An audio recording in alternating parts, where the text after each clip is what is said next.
Merhaba, kanalıma, mutfağıma hoş geldiniz. Bugün sizlere vitaminli, besleyici, lezzetli bir çorba tarifim olacak. Aşçıbaşı çorbası. Hemen yapılışına geçiyorum. Yemeklik doğradığım kuru soğanımı tencereme aldım. Ocağımın altını açtım. Üzerine 2-3 yemek kaşığı sıvı yağ ekleyip soğanımı kavuruyorum.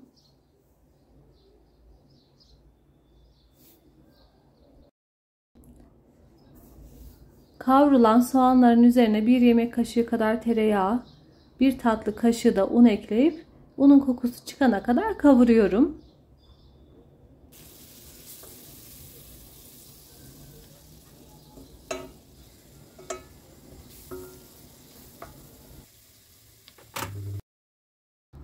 Bir iki dakika kavrulan unumun üzerine 1 tatlı kaşığı domates, 1 tatlı kaşığı da biber salçası ekliyorum.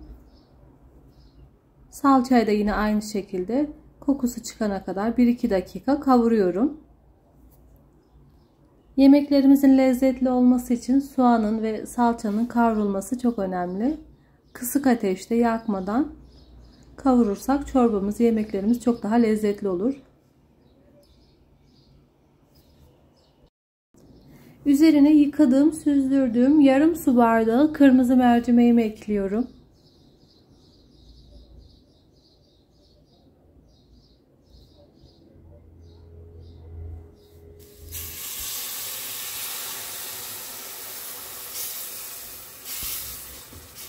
Haşlamış olduğum tavuğun suyunu ekliyorum. Çorbamızda tavuk kullanacağız. Önceden tavuğumuzu haşlamamız gerekiyor. 200 gram kadar tavuk eti kullandım ben. Haşladım. Suyunu ekliyorum çorbamın üzerine.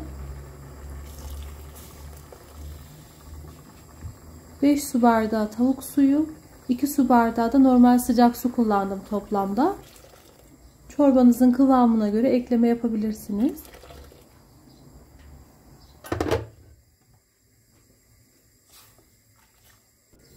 Kapağını tam kapatmayalım, taşabiliyor. Bunda önemli bir not olarak size söylemiş olayım. Benimki taşmak üzereydi. Son anda kurtardım. Evet, bu şekilde yarım kapak kapatarak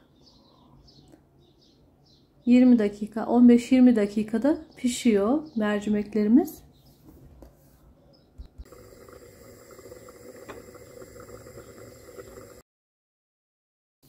Haşlanan mercimeğimi blenderdan geçiriyorum.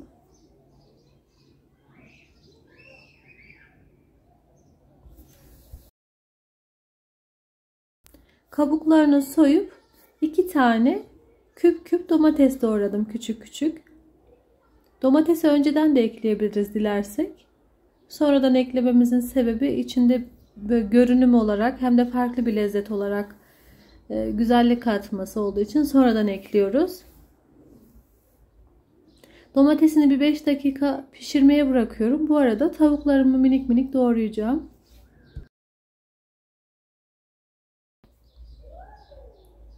Mümkün olduğunca küçük küçük doğruyorum ya da elimizle didebiliriz.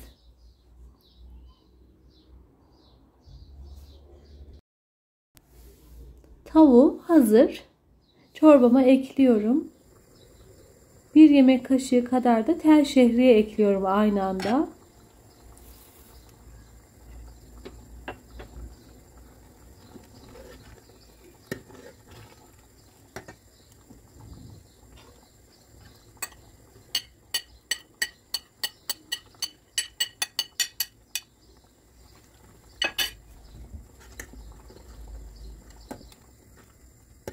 Çorbamızın durumuna göre 1-2 su bardağı daha sıcak su ekleyebiliriz. Ben 1 su bardağı daha sıcak su ekledim. 2 çay kaşığı tuz ekledim.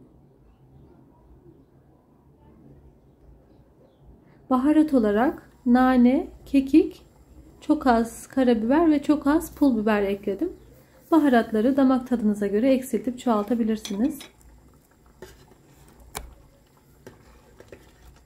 Öncelikle şehriyelerim bir 5 dakika kadar pişti. Baharatları daha sonradan ekledim. Ve çorbamız hazır.